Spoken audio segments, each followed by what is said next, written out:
Hi, this is Anne Louise Sterry telling you a story again today on our show, Please Tell Me a Story.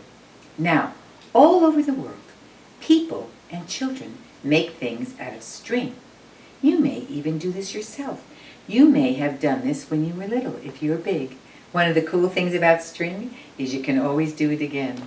Here is cat's whiskers, some people call it. You can take cat's whiskers and you can do this. It took me 50 times to learn how to do this. A 5-year-old taught me. Jacob's ladder. Cool, huh? Take Jacob's ladder, and if you've never been to Paris, France, you can make the Eiffel Tower. Aha! And from the Eiffel Tower, if your mother's kind of cranky, you can give her a witch's hat. It's amazing the kind of things you can do with string. Now, in every country, people make figures out of string, and they call them different things. Sometimes same names, different names for same string figures. And people tell stories with string. So today, I'm going to tell you a story with string. This is the old story from India, The Crocodile and the Monkey, and this is my version with string. And by the way, Anne Glover, a fabulous storyteller from Victoria BC, she was the one that got me going on string. You should see her do string. Look her up, anneglover.com. Once upon a time, there was a river. It went for miles this way, and for miles that way. And in the middle of the river there was an island. And on the island grew lots and lots of tall trees. And on every tree there was a big bunch of ripe mangoes. Now, on the riverbank across from the island, there lived many families of monkeys. And every morning the mother monkeys would wake up and they would say, "Oh, I wish we could take our children to the island." And they would sweep their front porches while they were doing that with their brooms. "But we're monkeys and we cannot swim. If we were shooting stars, or if we were arrows, we could fly to the island, but we're not, so we can't. And besides that, in the river there live many families of crocodiles, and crocodiles love to eat monkeys." One morning, Mother Crocodile said to Father Crocodile, "Sweetheart, I'm not feeling very well. I'd like a monkey's liver for supper, because my grandmother said, if you take a monkey's liver, chop it up, saute it with a little garlic and olive oil, put it over macaroni, it's going to make you feel better." You see, they were Italian crocodiles. Well, her husband said, "All right, dear, I'll get you a monkey's liver." And he called over their young son. "Listen, kid, your mother doesn't feel good. She wants a monkey's liver for supper. I want you to go and catch me a monkey right now so she can chop up the liver with garlic and olive oil and put it over macaroni. It's going to make her feel better." "Dad, I don't know how to catch a monkey. I'm just a young crocodile." "Listen, kid, when your mother doesn't feel good, I don't feel good. And when I don't feel good, nobody feels good. So you go and get me a monkey right now, or you can't go out and play for a week." "A week? All right, Dad." And so that young crocodile swam down the river this way and swam down the river that way, trying to figure out how to catch a monkey. When he saw the island with the mango trees, he had an idea. And he swam up to the first monkey he saw and he said, "Hi, how are you?" And she said, "Oh, I'm like a fine. How like are you?"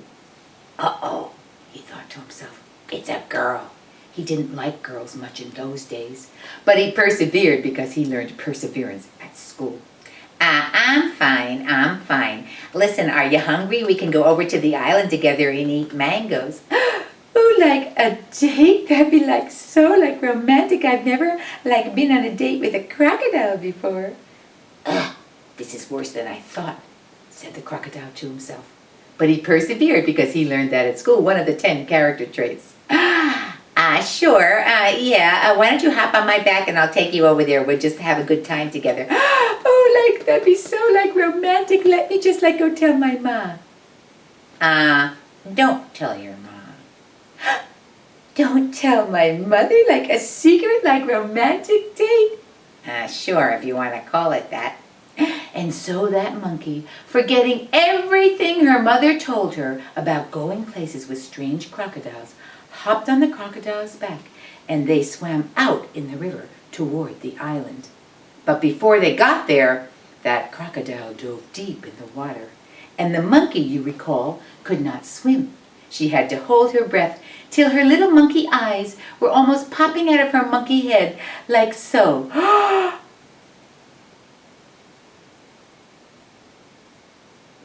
And when the crocodile finally came back to the surface of the water, she coughed. "Ooh, Croc baby, that was not like very romantic. You messed in my hair and my lipstick. What's the big deal?" And the crocodile, who was very honest, he learned that in school too, said, "I was trying to drown you." "Drown me? Like that's not like what you do with someone you're like in love with." He thought to himself, but he persevered. "Well, I was trying to drown you, you see, because my mother doesn't feel good. And she wants a monkey's liver for supper.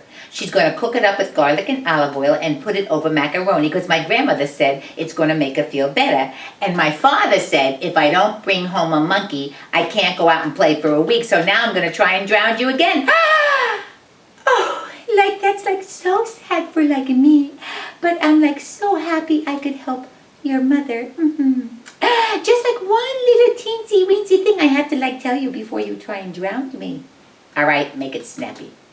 You see my liver, which is usually here in my stomach, like in my body, under my stomach, like yours and yours and yours and yours.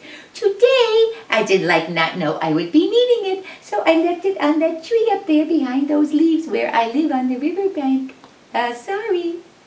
The crocodile had to think of what to do.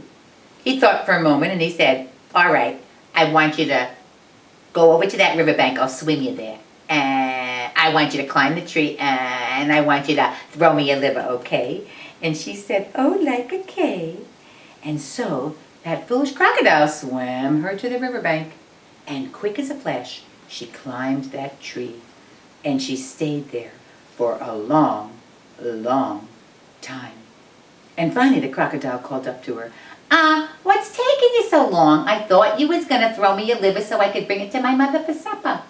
And that monkey, why, she smiled down at that crocodile and she said, "Oh, Croc baby, any crocodile who thinks like a monkey can like leave her liver in a tree is like as foolish as a monkey who like thinks a crocodile wants to take her on a date. My liver was right here inside my body where it belongs the whole time under my stomach, like yours and yours and yours and yours. You cannot go like anywhere without your liver, duh." And so the crocodile had to swim back to his mama and papa with no monkey's liver for supper, and I think they didn't let him go out and play for, who knows, a year. But the monkey, she and her mama went up and down their side of the riverbank till finally they found a tree with a big bunch of ripe mangoes, and they ate them all up. And that's the end of that story.